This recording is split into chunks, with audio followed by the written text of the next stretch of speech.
Welcome to the Cookies and Coffee podcast. My name is Cale Owen. And my name is Maggie Owen. I am the VP of Operations and Cale is the CEO. And together we run 2 8-figure businesses and we are in the middle of building a startup. And this podcast is to document our journey as high-level executives, as parents, and as husband and wife, so that we can share what's working for us, what we found that doesn't work, lessons, tips, and tricks, so that if you are married and working together or want to do that, you can learn from what has worked for us and for many other people so that you can have an incredible marriage, an incredible business, and an incredible life.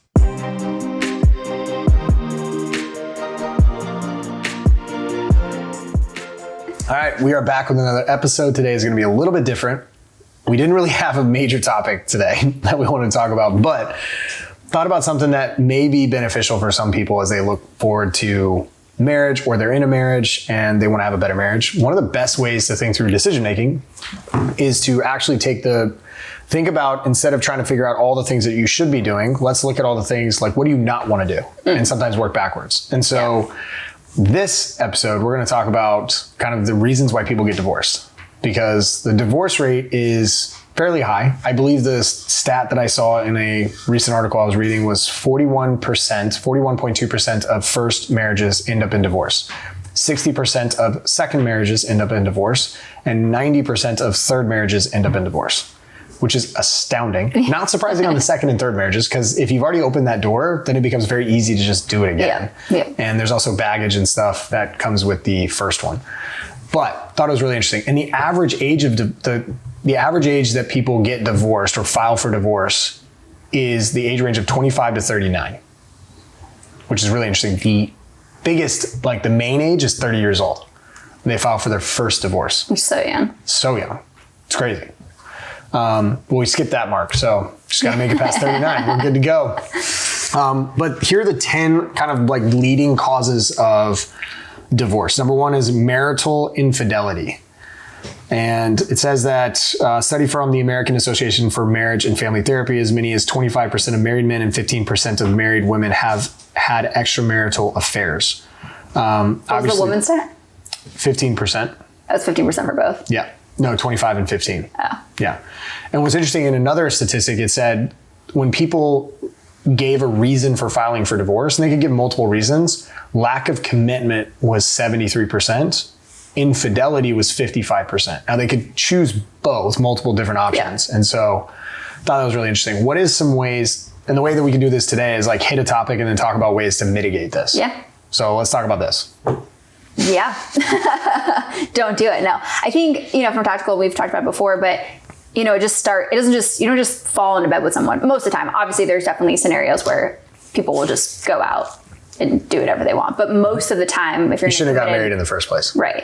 Yeah. But if you're married and you're in a committed relationship and you've made the commitment to one another and said your vows, it didn't just happen overnight. It was a slow fade into getting into a relationship or having an affair with somebody else. And so I know you've always said like, it starts with a look first. Yep. Or in this day and, in the era that we're on with social media, like it starts with a like, it starts with a comment, it starts with a DM. And it's like, so it happens so quickly. And then all of a sudden you're there. Yep. It's like the progression starts with a look, and the look could be on social media or it could be in person. Mm-hmm. Then it starts with a follow on social media. Yep. Then it starts with a like, then it starts with a comment, then it goes to a DM, then it goes to a video call, then it goes to coffee, right? Then it goes to a random lunch date, then it goes to dinner date. Next thing you know, you're in a hotel room or at someone's house. Yeah. Right? And it's like this progression. And if you set boundaries in place for yourself, number 1, and this needs to be a personal responsibility. Like it needs to be combined, but it needs to be personal responsibility. It can't be something where it's like, no, you're doing this. Like you can't do this. You can't like these pictures. You can't do that. You have to take personal responsibility, and it has to be your choice. It can't be the other person's choice. Yeah. Because if I'm telling you can't look at other people's Instagrams or follow these accounts, it just feels controlling. And you're going to be like, well, most human behavior will be to do the literal opposite of that. Yeah. So it's like, it has to be personal responsibility. So there has to be a conversation around that. And there also has to be a conversation and an understanding before you even go into marriage of like, what are these boundaries like? Like, here's the decision we're going to make together. Yeah. And these are the things that are okay and not okay. Yeah. Right? Because some married people don't care. You go comment on stuff, doesn't matter.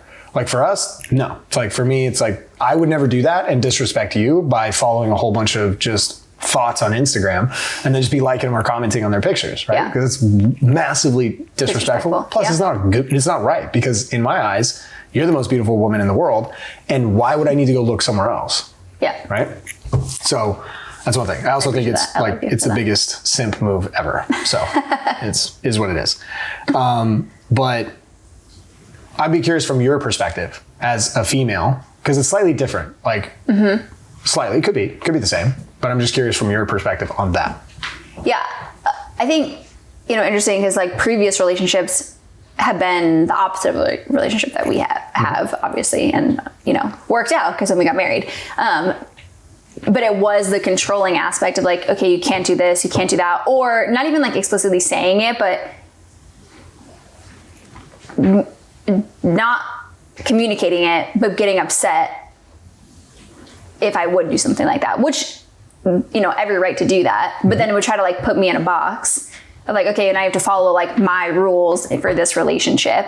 But then they didn't reciprocate that, right? So I'm like, well, why would I follow that when you're not doing the same thing? And so, when we started our relationship, it was much different where it's like, you didn't put me in a box. And I'm like, and it shifted my mindset to, I don't want to disappoint you.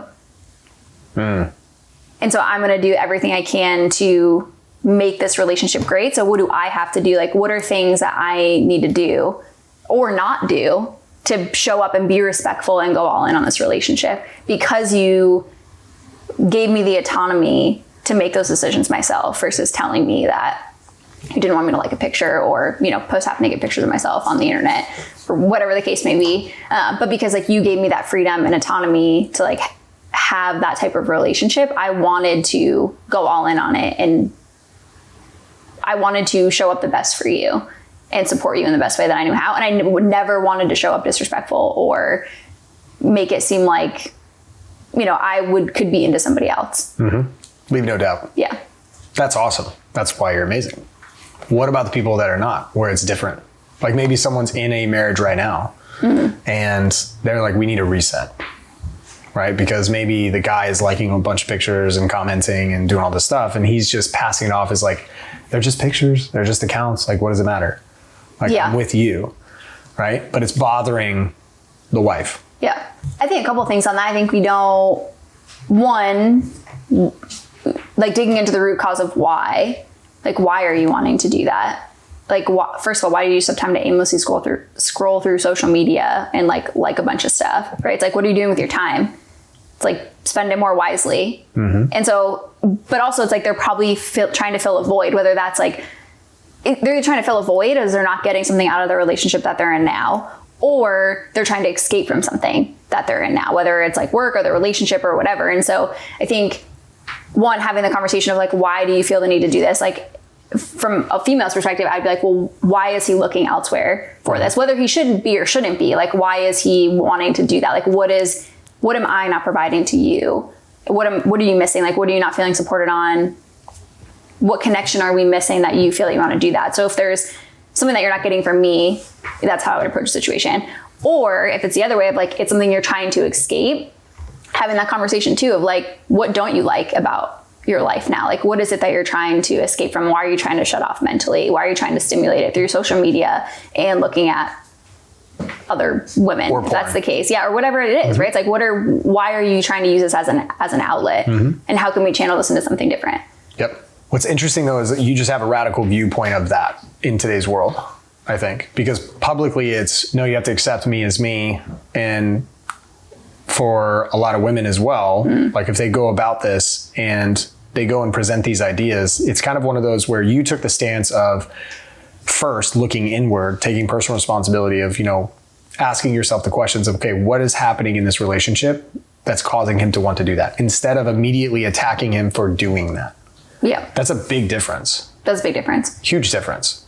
Which is why I do think a lot of the times when approached that way of just coming in to attack or like blowing up because you're upset about it, it usually has the opposite effect of like going the other way versus like you don't end up resolving, you just keep fighting and it gets worse. Which is why I think it's so important to like come to you in a respectful manner and talk about it. And vice versa too. Yeah. I think that's super important, because I know anytime that you've come to me, and if it's like, you've never come to me like attacking ever. Usually it would be like you shut down in the past. Yeah. You would shut down. But We're just not going to talk about it. Yeah, but if you did, I would be like, whoa. And I would want to rise to meet that. Yeah. So in the past, at least, now I would recognize it right away. I think there actually hasn't been many times at all that I can even think of. There's only like one instance in the last like 3 years that I can think of where, with one of the businesses being a supplement company, people will post, like fitness influencers will post, and most of the time they're female fitness influencers that are like half naked, and they'll post about the products or whatever, and then you would reshare them. And I was like, this makes me really uncomfortable, because you're reposting on your profile. That's like, you're a dad, a CEO, a husband, happily married, and you're resharing, even though it's promoting the brand, the brand is posting a half naked picture of this fitness influencer. And that's tying you to that person. In my eyes, right? And so it's like, if I think that, then other people could think that too. And they could think that there's an opportunity. Like, I view it, not that I don't trust you at all. Like, not that I'm like, oh, I think you think this person's way more attractive to me. Like, that's not my thought at all. It's more of, I view it as like, your following could view it as an opportunity, that there's an in, like, oh, you think it's okay. That's funny. I never would have thought to post about half naked women. Maybe if I post about this, you would also repost me being half naked also, you know? Interesting. That's how I view that. Yep. I think I only did that once. You did. And then I said it, like, this makes me very upset, and I would prefer, actually I was a little passive aggressive about it at first, but then I just was like, I didn't appreciate it. Yeah. And the best part about it is, like, I didn't even think about it because of the brand. Right. And then you told me, I was like, oh shoot, like, yeah, that was dumb. That was really dumb. We should have never done that. Yeah. So that's what we mean by like the slow fade. It's like little things like that. And it's like, whether you meant it intentionally or unintentionally, it's like little seeds that get planted. That start to cause resentment and frustration. And open doors. If you're not shopping, don't go window shopping. Right. If you're not looking to buy something, don't go window shopping. Yeah. That's it. I like it.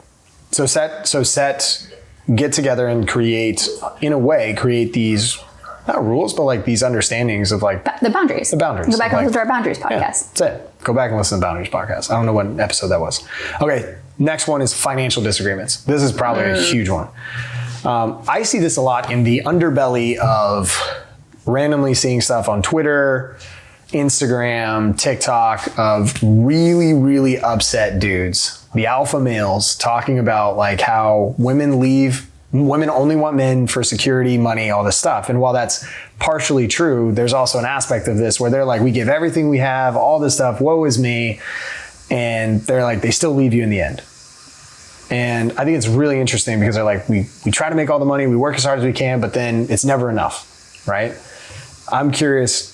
I know financial issues, they cause a ton of stress. A ton of stress. But I always think it's really interesting regarding financial disagreements, because in my opinion, there's lots of different reasons why that can happen. Some are outside of people's control, and a lot of them are in the couple's control. And the reason that there would be those financial disagreements could be potentially poor spending habits, poor just managing money habits, period. Maybe it's a poor investment that one person in the relationship really wanted to do. The other person was like, I'm not all in on this, but go ahead, I trust you. And then they lose it. And then there's resentment that builds up of the lost money, and now they're stressed. One person has to go to work, or both people now have to go to work, and like all this stuff. I'm curious your thoughts on that. Like, how to keep from doing that. Yeah, good question. I think it all just goes back to communication. Like, everything goes back to communication. This is like something that I actually don't think we've done a great job at this from a financial standpoint. We've just been very fortunate that we are always looking to grow and get better and constantly continue. Like, we all have always wanted to make more money. And so we've kind of hustled and outworked our poor spending habits.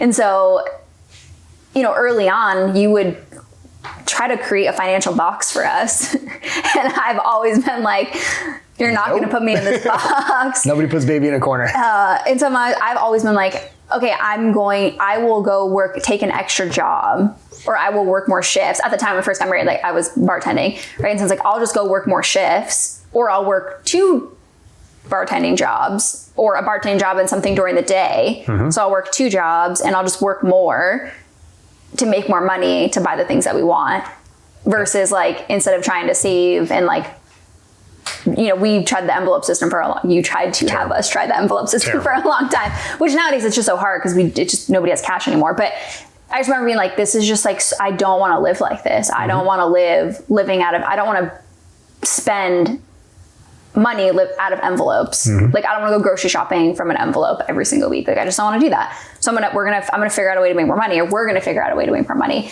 And so early on, before we, I think, knew how to communicate very well, and as we were like learning through that, like the early stages of marriage, but eventually starting to talk through, like, I don't want it. And I think you got the picture too, because I was like, I'm not doing this. Like, It was clear. Cut and dry. we're not going to do this. Yeah. But then that really forced us. I think that was like really pivotal for us the first year, to be like, okay, we have to make more money and this isn't cutting it. And then looking at ourselves of like, why aren't we making more money? And then noticing, okay, well, we don't have the skill set to make more money. So now let's go acquire that skill set to make more. Right. So then that's what we did. And then we acquired new skill sets and new skill sets and new skill sets. And more money came with each one of those skill sets. Yeah. And so back to the financial thing, I think, you know, you and I are a little unique, where it's like, we actually don't have the best spending habits, but we just hustle and work harder to make more money to support the life that we want. We've also made some really smart investments as well. Also that. Yes. So there's also an aspect of that where, like, we have a decent amount in a real estate portfolio, even though it's not a lot of doors. Like, we have a decent amount of money in that. I say poor spending habits. We have made very good choices from an investment point, which has made it easier for us to be able to continue the lifestyle that we have. Could we be more frugal? We could. And have more at this point? Yes. We just have a lifestyle that we enjoy and like. And so now we'll just acquire more skill sets and, you know, make more money. But, you know, I think the most, kind of summarizing this, it just comes down to like communication. Like, where is your life at? What is causing the financial distress?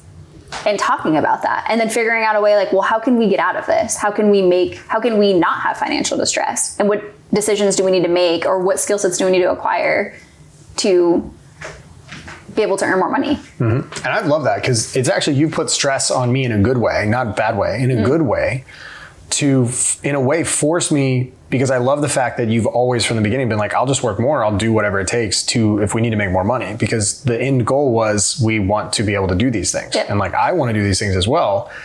And I think sometimes I've seen in other areas of like other people's lives where the guy's like, no, you need to be stay at home, or I don't want you working that hard. And I'm like, well, if you want to do it, like, go for it. That is you. That is who you want to be. I'm not going to stop you from wanting to do that. Yeah. And so that became a priority. And so, okay, we'll make a decision based off of that. And so that puts stress on me, though, in a good way, to be like, okay, I need to level up, because what I was doing when we were first married in the first year wasn't making enough in the gym. It's like, this is not a high leverage opportunity. We need to do something else. Then we went into the next gym. It was like, we're not making the type of money. I go get a job.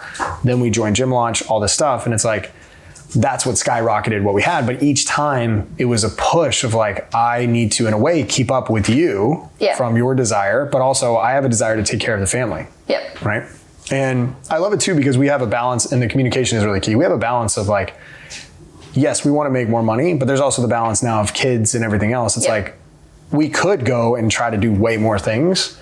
We can't, because we're managing 3 businesses, but like, we could try to do all those things if we wanted to, but there's also the trade-off of like time spent with the kids. A lot of time with our kids right now. And each other, right? And so that's where the trade-off comes from. For, I think, some basics for people, I think is really important, is get very clear on how you see money and how you feel about money before you get married. Yeah. Do you see it as like something where you need to protect it and you don't want to take risks? Or do you see it as something that you can, there's an abundance mindset of, I can go out and I can make money. You and I both have the framework now. We're like, cool, if we got fired today, we go out, we figure it out. We would be able to start a business, buy a business, do whatever, and we would start making money as soon as we possibly could. Right? And so we've also been able to be in a position where if you do these things, whether it's together or not, and you're a person of good standing, you have high skills, you become very marketable in the marketplace. So like, we know we have jobs if for some reason we left right now. So that helps a ton. Not everyone's in that scenario. But I think that's key, right? Because I think if you I've always said, like, I would live on the streets with you if that came to it. But I have full trust that you would never put our family in a position to live on the streets. Never. Or whatever the case may be, with like losing a house, having to move into an apartment. Like that's like worst case scenario, right? Which most people would never be put in that situation. I'd sweep the streets by hand if I had to make sure that didn't happen. And I think that's the keys where a lot of financial distress in a relationship can come from, is like, one, they don't have trust in the other person that they're going to do whatever it takes to do it, or they have a reason to not have trust, because if something happens, they know that their partner's not going to do whatever it takes. And I think that's something that's been so key for us, of why even when we made no money at all, we had a 1-year-old and our tax return was like $26,000 for the year combined with a 1-year-old. Yep. Like, we made no money. Nothing. We had nothing. But it didn't matter, because I knew that we would do whatever it takes to get to the next level. Yep. And we both knew that from one another, that we would do that. And so, like, even in the most, in our sense, like, hardest times, we didn't fight over money. Like, we didn't have financial distress that way, because we've communicated, here's what we're going to do to get there. It might take 3 years, 4 years, 5, it might take 15 years, but we're going to do it together, and we're going to acquire the skill sets needed to make it happen. Yep. And I think it's really important too to set aside egos, because you're one team. So you're on the same team. So if one person, here's an example, I'll give 2 different examples. One person likes to spend a lot of money and they have very poor, you don't have to smile, you don't like to spend a ton of money. Not like that. I'm talking about the person that like goes out and like shopping binges. They like their Chanel bags, they like their Gucci, they like all their stuff, or they just like shopping at Target every day. Or the guy that like wants to buy everything for hunting, cars, do all this stuff. These poor spending habits, you might have one person on this side, and then you might have another person who just makes very poor financial investment decisions. And they're just very poor when it comes to that. You have to recognize that, and you have to understand as a team, it's like, okay, yes, no, you're right, I have terrible spending habits. Or no, you're right, I have very poor investment decision-making process or framework that I use, and I have a poor track record of this. Okay, so how can I get better at this? And how can we do this together? That's the key. Together. Together. It has to be together. The decision has to be together. You have to communicate about it. It's like, we have a perfect example. We decided to invest, this was a couple years ago, we decided to invest in an Amazon store. It was like really hot, the new thing to invest in, and we dropped $37,000. Yep. So we dropped more money than what we had made like 3 years before that, or 4 years before that, in this investment that turned out to be a total scam. We lost all of our money. They're in a lawsuit right now. We'll hopefully still trying to get it back. Maybe we'll see some of that money. But at the end of the day, like, you didn't go out and make that decision on your own. We sat down, talked about it together, decided to take the risk together. And so when it failed, we didn't like pity, we weren't like against one another of like, you made this really poor decision, how could you do that? It was like, wow, we made a very bad decision. But it was a risk that we knew, because even if it launched, it still could have failed, right? Like, it was an investment risk, and now we know next time we'll do more due diligence. And so like, it went in the bucket of like, that was a mistake. We're going to learn from it and we'll do better. But because we went in it together and we made the financial decision together, when it failed, we failed together versus separately. Correct. And it helps us. It's a huge learning experience for us, because now we can make better decisions. It helps our decision-making framework, because now we know what to do the next time. So be on the same page. Ooh, this is an interesting one. Weight gain. Oh, geez. Weight gain is another reason. So here's some stuff on this. Weight gain may seem like an unlikely factor to influence divorce rates. Actually, when one partner puts on a significant amount of weight, it can impact the relationship in a couple different ways. One spouse's weight gain may cause them to become less physically attractive to their partner, can result in less sexual intimacy, leading to issues of resentment or hurt feelings, may also make one or both spouses more likely to seek sexual fulfillment outside of the marriage relationship. Number 2, the partner who gains weight may also struggle with an erosion of self-confidence, which can further lead to issues with intimacy or resistance. How does one keep from doing that? Eat less, move more. I think it's about like taking care of yourself. Right? It's like, it's so important, and that should never stop just because you get married. Or have kids, or get a job. It's like, I would say get a job, obviously you probably have a job, but like, advance in your career, like have a career. Your health should never be put on hold for any of those things. Like, your health should be the most important thing. I think like weight gain, people say weight gain, I think like, oh, you just eat a ton of food. But at the end of the day, it's like, weight gain equates to your health. And I think that's like the most important thing. It's like, why would you not want to live the longest life possible? And you're not going to do that if you're overweight and obese, because then you have a higher likelihood of cardiovascular diseases. So why would you not take care of yourself? For yourself, and then also for your spouse and for your family. But at the end of the day, the very first thing that you should be focusing on is your health for yourself. Absolutely. And it should be for yourself first.